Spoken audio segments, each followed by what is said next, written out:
Hello and welcome to Wisdom Within. I'm your host, Talia. Let's come home to ourselves and inspire others to do the same through real talk and seeing beyond the mundane. Let's get into it. Hello, beautiful people. I am recording this part of the episode back in London, but I recorded this in Thailand. I am so excited for you guys to listen to this. There is so much magic and wisdom in the next 40 minutes.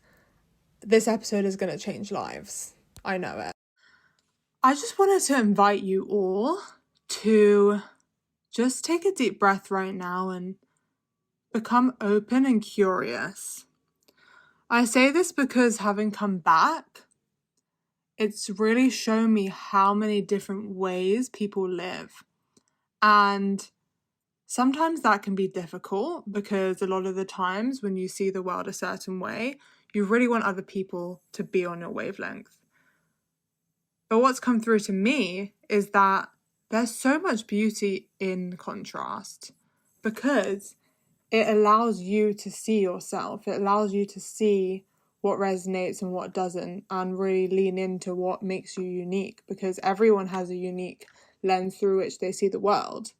So in this episode, as we explore different topics, I just want you to be open, and even if you don't agree with something or you don't see the world that way, see what it can teach you about how you do see the world, or maybe it will shift your perspective. So just be open, and there's so many beautiful wisdoms that came through, and I'm so excited to hear what you guys think. So here we go. Thank you. So welcome to my first ever interview on my podcast. And I knew that I would get guided to some amazing guests because I'm in Thailand right now. Yeah, I just want to introduce them or let them introduce themselves. Yeah, my name is Trisha. I'm from Australia, but I live here in Copenhagen for 5 years, doing a Sacred Sexuality Coach, Tantra Teacher, and guiding men and women into a different way of living. Yeah. Magical way of living. This island is a magical portal, and we'll probably get into that later. But yeah, the way these people live is just like amazing, and I was like, I have to share this with the world. So, Michal, we're going next. I'm Michal Kali Griks. I'm happy to be Trisha's partner. And yes, we are teaching here Tantra. We're having a community also around our school, the people who are helping us, other teachers. Yes, since 15 years. They've both got a lot of amazing offerings. And yeah, I want to learn more about your journeys, like how you got into it, because I think I'm on my journey too, and it's such a different way of approaching so many things that are so deeply programmed. And I feel like the journey to like getting there and then fully embodying it and then coming to teach it is such a amazing process and takes a lot of, courage. And yeah, I'd love to hear about how you got into it and also how you decided to pursue it as your, not only your lifestyle choice, but also your career, in inverted commas, because, yeah. So I got introduced to Tantra by my ex, and we read and exercised through the book of Margot Anand, The Path to Sexual Ecstasy. When we broke, I felt like I need some catapult to uplift my life to not spiral down. And I felt this would be the teaching. I was very passionate. And maybe just for people who don't even know what Tantra is, we should probably introduce a bit about what it is. Would love to. Okay, go for it, babe. Would love to. So a lot of people get so confused, like they may join a Tantra retreat or festival and they still don't know what Tantra is. Yeah. They don't understand. No, honestly, when people ask me, I'm like, I don't even know what to say. What is Tantra? What is Tantra? What is it? Well, we've got different types of Tantra. There's the ancient traditional Tantra from India, also Tantra from Egypt. We've got all different types of belief systems around Tantra, but Tantra is opening up your connection to the world around you with awareness, with consciousness, with love. It is bringing, for me, Tantra is embodiment and enjoying the pleasures, enjoying your body as a vessel, as this portal, and enjoying heaven on earth. So it's not, look, Tantra is everything, but there is a component of sacred sexuality. And mainly mainstream think that Tantra is sex, orgies, all these things like that. But it actually, it's not even a small component actually. Tantra is everything. It's a way of living. It's a way of living consciously. Yeah, it's of sharing love. And a beautiful person told me, how would you love to be loved, and what would love do in these circumstances? We go through so much in life. We go through hard times, all different arrays of emotions, and it's actually bringing awareness to what's going on in your life and how can I bring full potential to my present moment right now. And Tantra allows you through ritual, through ceremonies, through breath work, through poses, through mantras, yantras. There's so many things that Tantra offers people to go through initiations, to go through these parts of life that we know that are human, that are hard times, and allows people to bring their humanness into their divinity. Basically, it's all the time we're learning how to love better and do it. Yes, and like this beautiful quote, what the love would do is at my doorstep. It's like as a guideline of my community, our community. Yeah, and I think a lot of people would say that they know how to love or know what love is, but what do you think the biggest misconception about love is that people have? I feel like there's not a misconception so much, but it's just the levels of love are different. And it's when I was not in Tantra, it doesn't mean that I didn't love, but how when I love now, it's like I would never like to love the way how I used to do. Now I feel I can love on so many more aspects, and I can empower the love. I can use the being in the conscious relationship as a tool to heal myself, to empower myself. So beautiful. And yeah, so you kind of mentioned a bit there about the use it, don't lose it method. So I actually just did that workshop over the past few days. It was so beautiful. And I really wanted them to share some of the wisdom that they shared in the workshop on here. And yeah, one of the main things that we got taught was the use it, don't lose it method. So yeah, maybe you want to go a bit into that and explain. Yes, what is it? It's a method of sublimation, bringing energy up instead of losing it through the typical sex. We lose energy through the ejaculation and through the clitoral orgasm. So Tantra teaches us the technique, and I like that we can make this podcast more practical, that actually people can learn something and use it, don't lose it. Use it, don't Don't lose it. What we're talking about is when you are lovemaking and you are just about to orgasm, as in you're about to, for men, ejaculate. And for women, you are about to have a clitoris orgasm. We are talking about when you are about 70% just before you're about to have this peak orgasm. This is when you use this method.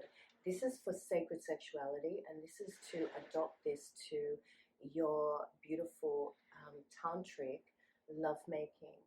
And you will want to use this. So every time you're about to have an explosive, we call it explosive orgasm, where you lose the energy, you will, just before you're about to the point of no return, like we say, you will shoot this energy up, you will squeeze the PC muscles, and you will hold the breath, visualize up to the heart, and then bring it back down to the sex, releasing the PC muscle. And you'll do this a few times, and you'll do this while you are making love, yeah? And this is the tantric path of sacred sexuality, the tantric path of lovemaking, yeah? Yeah. So for someone listening who's like, okay, like I understand what that is, I want to ask from their perspective, why should we keep that sexual energy? So, and why should we bring it to our hearts? Like, what is the point in that? Yeah, when we nourish the heart chakra, we are more loving. So the love is the biggest power in the universe, and what brings the humanity in a beautiful direction. And that's a solution for everything. So that's also, but yeah, there are so many benefits, very spiritual benefits, but also like body benefits, like the relationship benefits. There's probably no better thing for relationship than cultivating it so together. we know with this is not just, I mean, this is an ancient practice. Taoism, we speak of the microcosmic orbit. In Egyptian Tantra, we talk about this in sacred union. Yeah, we bring this into sacred union in partnership. We talk about this in Neo Tantra, is marrying the sexuality with spirituality. This was for in ancient times for initiates. Yeah, this was for initiates in the mystery school teachings. They all knew this practice to know thyself. For to people who don't know, what is energy. an initiate? Initiate is someone that is wanting to go on the spiritual path or to awaken, to really put their focus in on awakening, awareness. And so this is, in ancient times, this was a practice to know your energy, to know thy energy. Once you know your energy and you can master your energy, you can then, guess what? Not only know the internal, but to manifest and to change your external. Yeah? Exactly. And this is what this was all about. And we look at this, and I will touch base now on religion, but you go for it, babes. I will. We're going there. Yeah, we're going to go into every nook and cranny, but and we see over the years, now the initiates I'm talking about were thousands and thousands of years old, right? And where these mystery school teachings throughout history, throughout cultures, they knew this was their first training to understand this energy. Once they understood this energy, then there was other higher levels of teachings. But you had to know this first. And so we go through the history and the ages, and what happens in history is that the patriarchal system comes through, of course, that deems men and women, may I say, and it comes through, and comes through with religion. Religion takes away sexuality, takes away this power or this initiation, and this is what happened, and ruled and took away all the power in the temples in Egypt, in the Sanskrits and things like that in Tibet and India. taking shame and away, bringing, but the patriarchal, what has happened is they take away this power because they knew if people knew of this power, there would be absolute mayhem, and guess what? They could not control. They could not control the masses of people.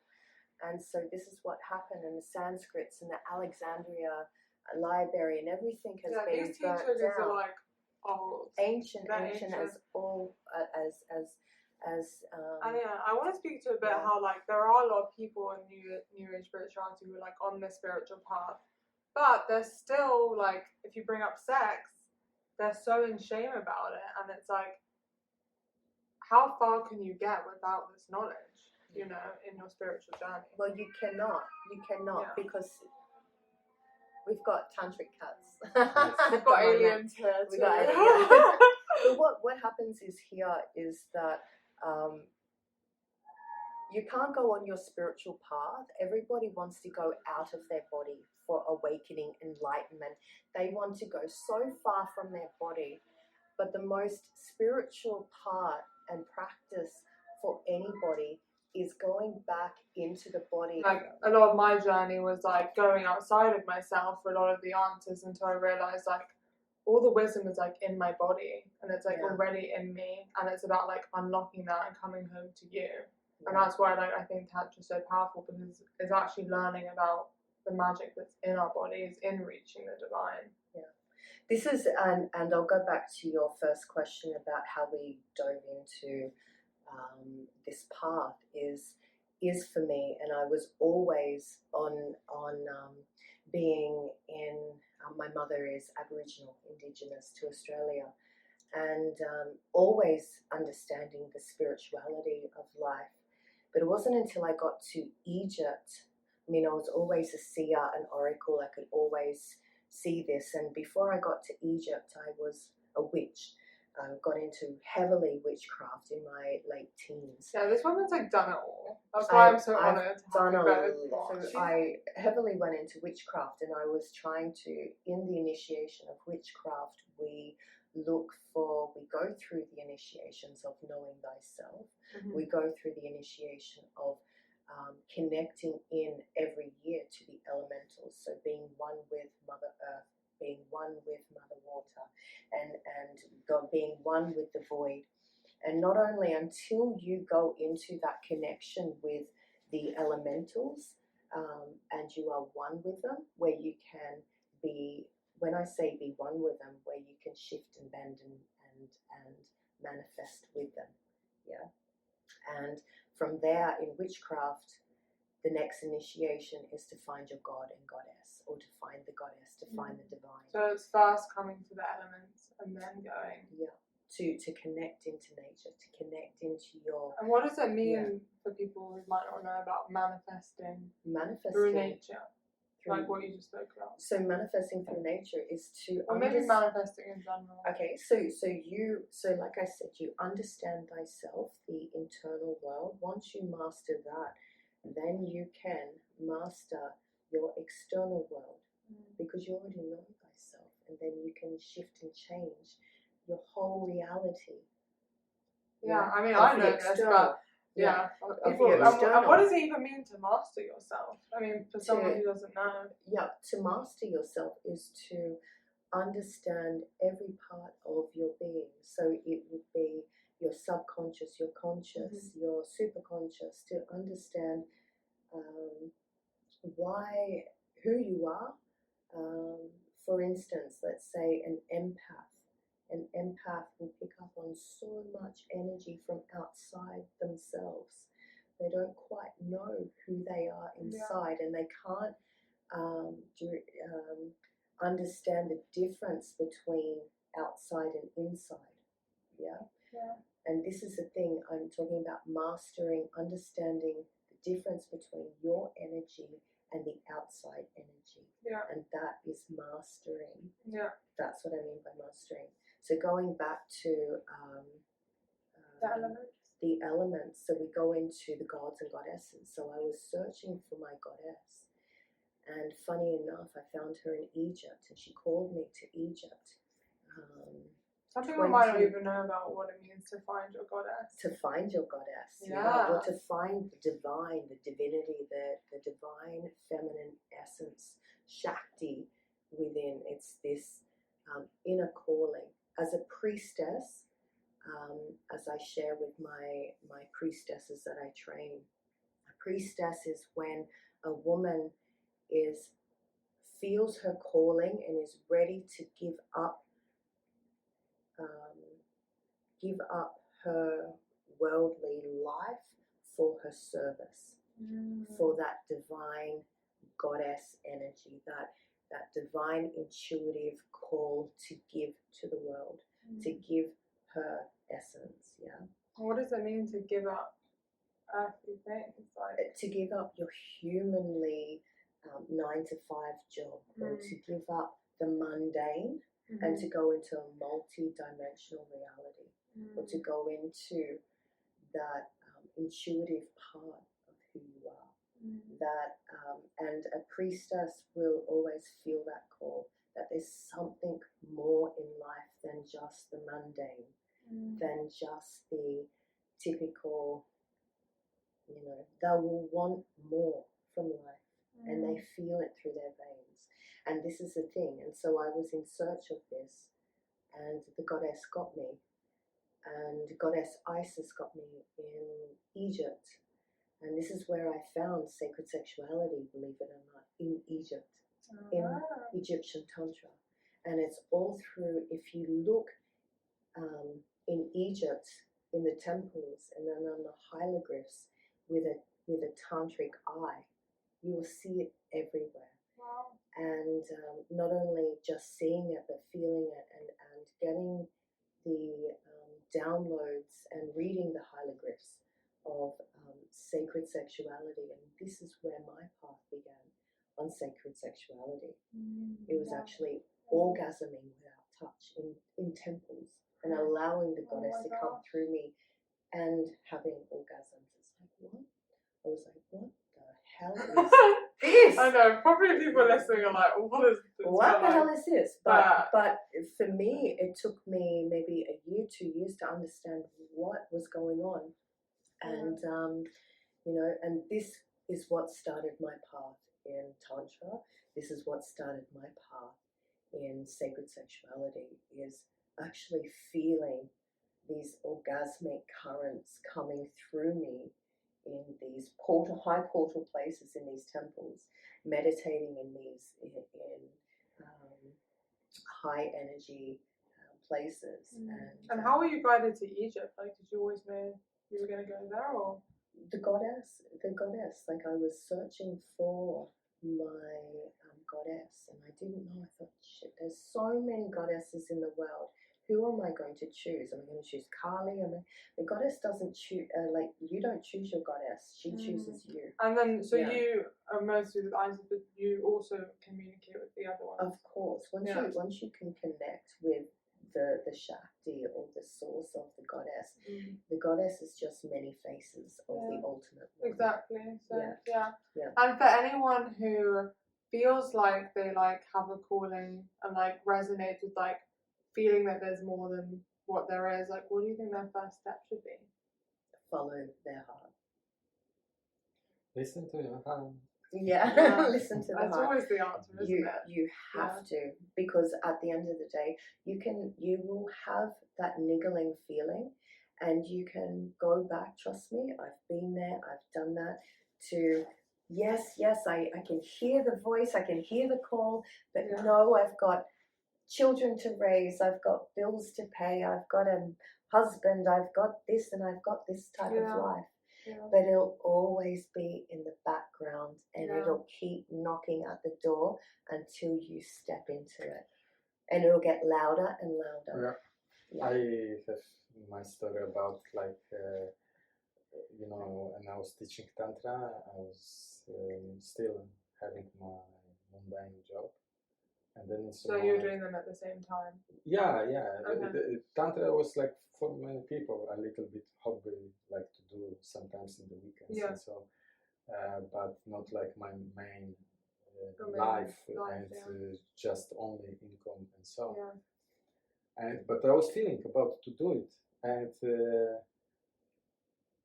then something happened in my work that it really made me feel like, no, it's like, this is, and I was always postponing it from like month to month.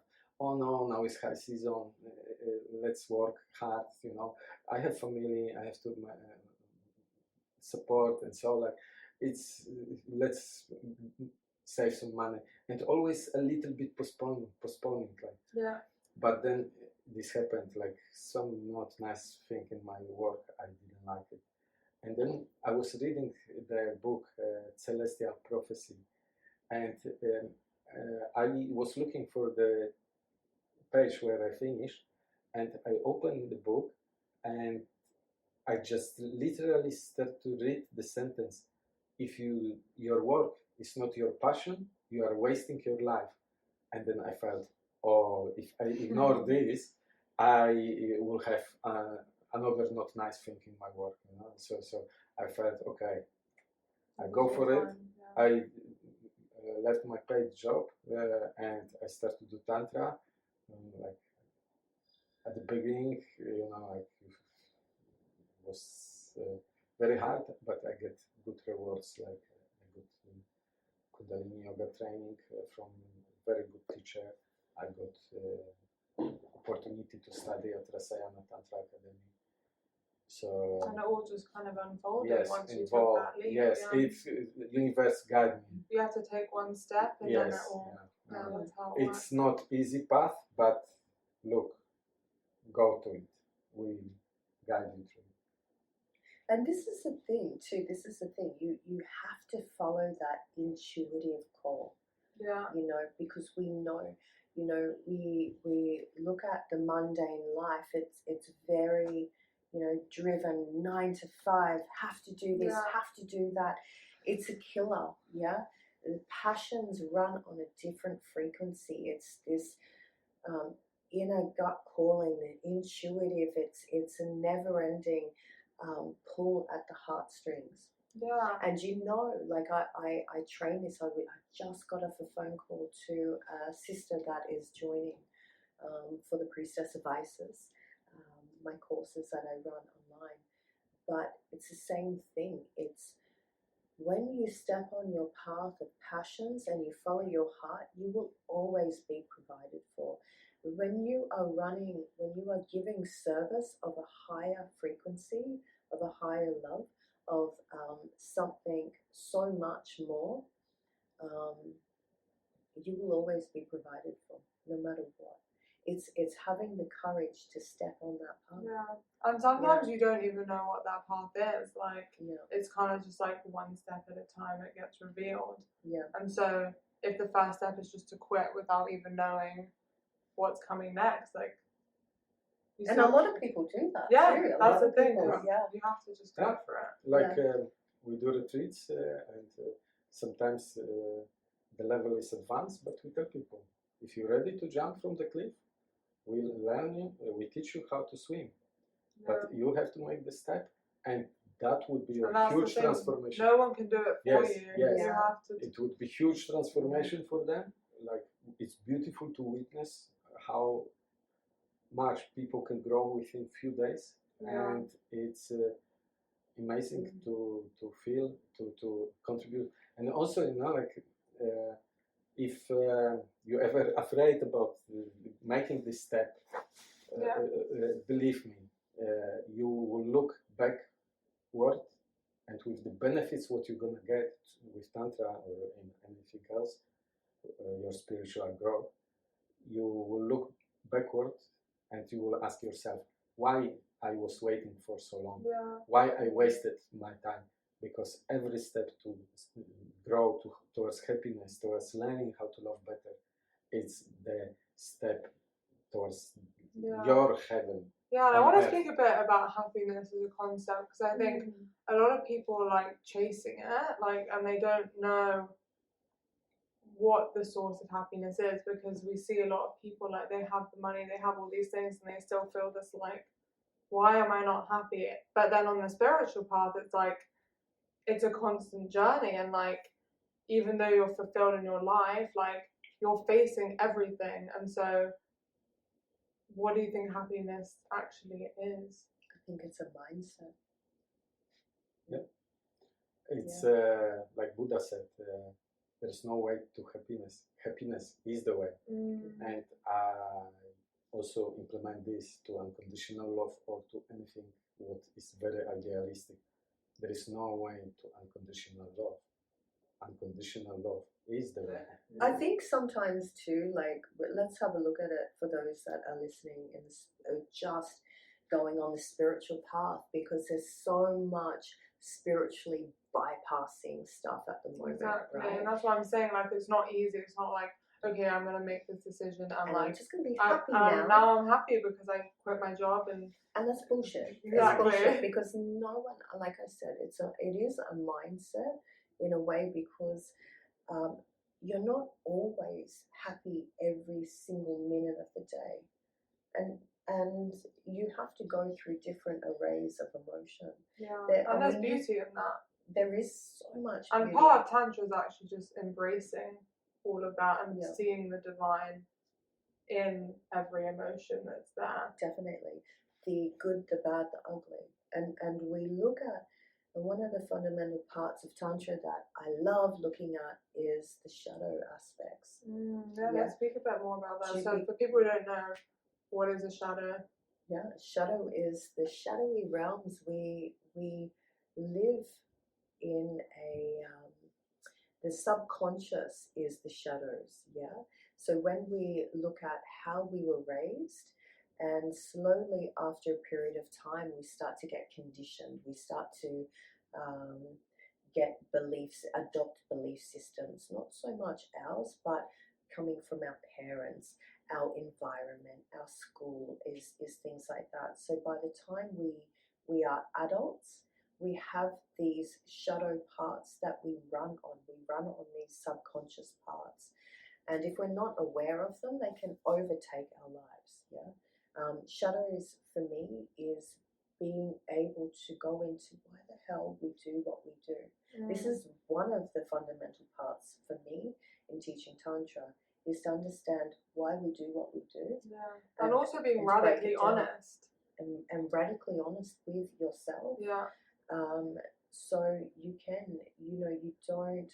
You're not hiding from any part of yourself. You're not hiding from any part of yourself, and you're bringing it to the surface, because, as we know with Carl Jung, beautiful Carl Jung, who talks a lot about the subconscious, is 90% of our full potential lie in our shadows, in our subconscious. So we don't hit that full potential. We spiritually bypass it and try to get these dopamine high fixes on trying to feel good. No, I don't want to feel bad anymore. I'm going to do shopping. I'm going to take that pharmaceutical pill to make me feel better. I'm going to do anything. Sex It's not addiction. even spiritual bypassing. It's just suppressing. It's suppressing. And so what we're doing is, when we're looking at Tantra, we're looking at consciousness. We're looking at bringing awareness to why it is what we do, and actually going back in and trying to dig deep into our full potential of our subconscious as well, and bringing those shadows and bringing them up from suppression up to the surface, and turning those shadows into golden shadows, if we can. And we talked about sublimation, because energy does not die in the body. Maybe define what sublimation. Yeah, well, I will, because what happens is with energy, it never dies. So when we're bringing the subconscious up into from suppression into the consciousness, into awareness, we're bringing these energies, these stuck emotions up. And what we want to do is we want to, instead of holding on to these sticky energies, we want to actually transform them.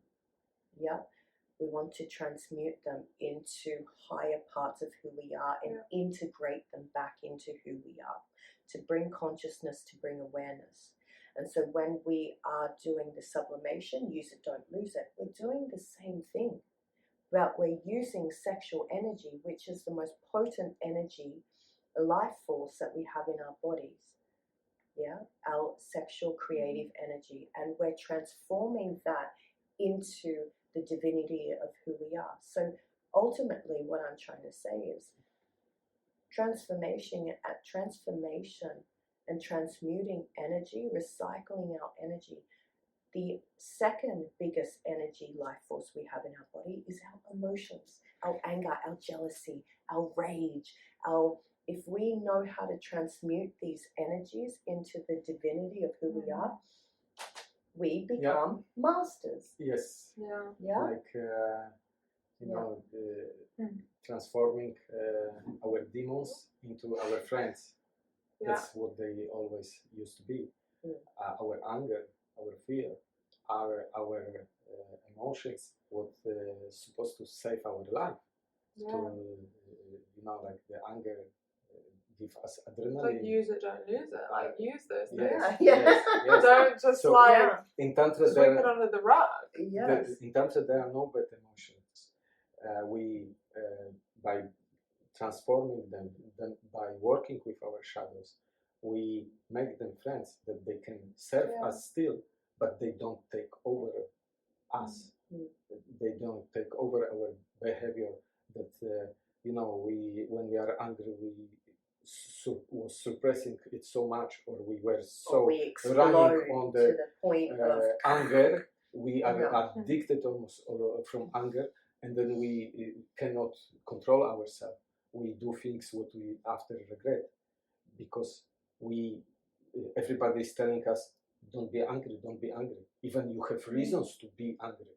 Like when someone is crossing your boundaries, you should be angry. You should, like, if someone doesn't hear you, you should raise your voice, to make the people like understand that this is serious. Like when the child is going to the street, and mother would just say, darling, don't go to the street.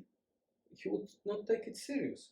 But when mother would show emotion, sadness, or she would cry, or she would get angry, the child would think, oh yes, this is more serious than just making my shirt dirty. Yes, yes.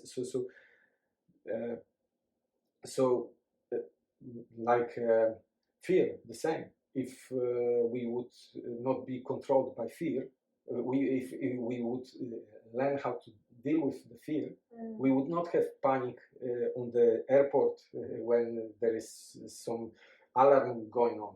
We would not have all planet getting crazy and locking themselves and like actually fear is one of the biggest. If it's too much, it's the biggest component to make you ill. And what happened a few years ago, it's actually make us unhealthy much more than any other diseases. So all of this, it's like emotions. With those emotions, people could get manipulated. And Tantra is about liberation. And actually, you can get, by expressing them freely, like learning, there are some Osho meditations. When you hit the pillow, when you get crazy, when you get crazy into any emotions, you release them. You don't suppress them anymore. You learn to not to suppress, but be honest and do it in the moment. And in this way, this doesn't gather in your body, and it's not explosion anymore.